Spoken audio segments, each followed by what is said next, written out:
Kokusu olsun, kesildiği zaman gözleri yaşartıyor oluşu olsun, kimilerinin soğanla yıldızı bir türlü barışmaz. Ancak soğan sandığınızdan çok daha özel bir gıda olabilir. Tek başına bir ecza dolabı desek yanlış olmaz. Şimdi ön yargılarınızı bir kenara bırakın ve soğanın gizemlerine kendinizi hazırlayın. Soğan içeriğindeki antibiyotik nedeniyle vücut için son derece etkili bir ilaçtır. Pek çok alanda etkili olan soğanın öksürükten kulak çınlamasına kadar farklı rahatsızlıklarda etkili olması neredeyse kesin gibi. Bir sepet soğanla üstesinden gelemeyeceğiniz rahatsızlık yok. Nasıl mı? İşte size soğanla hayatta kalmanın 10 yolu. Kulak vücut için kritik bir organ. Neredeyse bütün dengemizi sağlayan bir organ. Ona bir zarar geldiğinde sıkıntı büyük oluyor. Kulakta yaşanan uğultu, çınlama ve ağrı gibi durumların acısını yaşayan biridir. Böyle bir durumda yapılması gereken soğanın cücüğünü ikiye bölüp kulaklara tıpa gibi koymaktır. Birkaç saat içerisinde soğan sıkıntı neyse inanılmaz şekilde tedavi edecektir. Ayak sinir uçlarında 7000 tane sinir ucu bulunur. Soğan dilimleri romatizmal ağrıların olduğu yere ya da ayağın içine yerleştirilmiş bir streç veya çorapla sarıldığında ağrılara iyi geliyor. Çorabınızın içine bir dilim soğan koyun ve mutlaka deneyin. Ağrınızın gittiğini göreceksiniz. Aynı zamanda soğan dilimleri kapısı kapalı bir alanda yatak başına bırakıldığı zaman sabaha kadar solunum yollarını rahatlatıyor. Soğan ezilip lapa halinde göğse sürüldüğünde ise doğal antibiyotik etkisi yapıyor. Ülkemizde arı soktuğu zaman üstüne tezek sürmekten tükürmeye kadar pek çok çılgın tedavi yöntemi önerilir. Ancak asıl tedavi yine soğanda.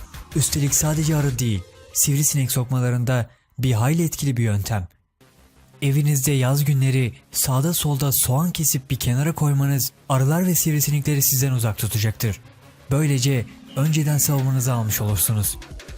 Bir türlü kesilmeyen öksürükleriniz için faydalı olacak şey soğan suyudur.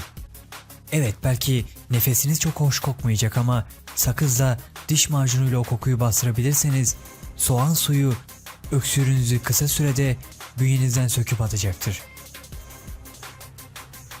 Ateşiniz düşmüyor ve o zalim fitil tedavisine karşı direniyor musunuz?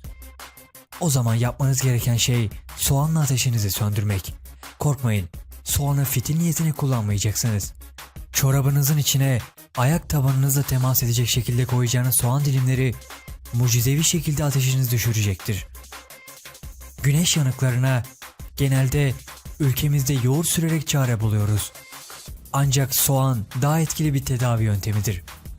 Yanıklarınızın üstüne soğan dilimleri koyun ve yanığın soğanın suyunu çektiğinden emin olun.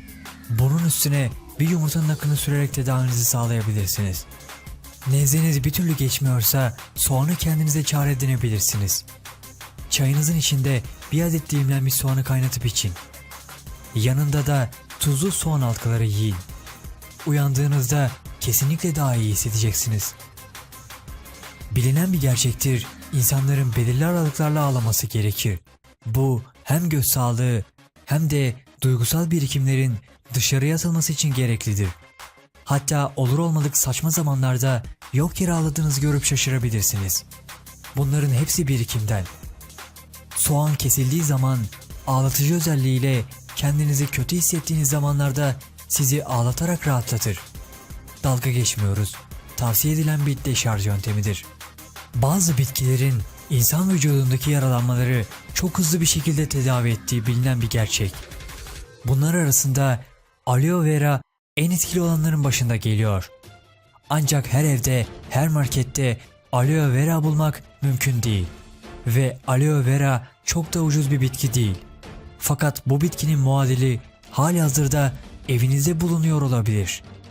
Soğanın iç çeperindeki zarlar aloe vera ile hemen hemen aynı özelliğe sahip. Yaralanmalarınızda bu zarları ayıklayıp hemen sıkıntılı noktanın üstüne koyun ve mucizeye şahit olun. Vücudunuzdaki bir yer enfeksiyon kaptıysa, hastaneye ulaşmadan önce sizi kurtaracak bir şeyler ihtiyacınız varsa bir miktar destekle soğan size bir ilaç olabilir.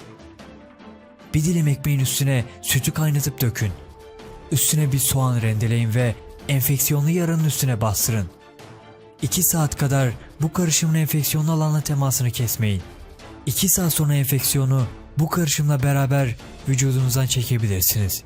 Bu tür ilginç videolar ve daha fazlası için Panda TV bilgi kanalına abone olmayı unutmayın. Başka bir videoda görüşmek üzere.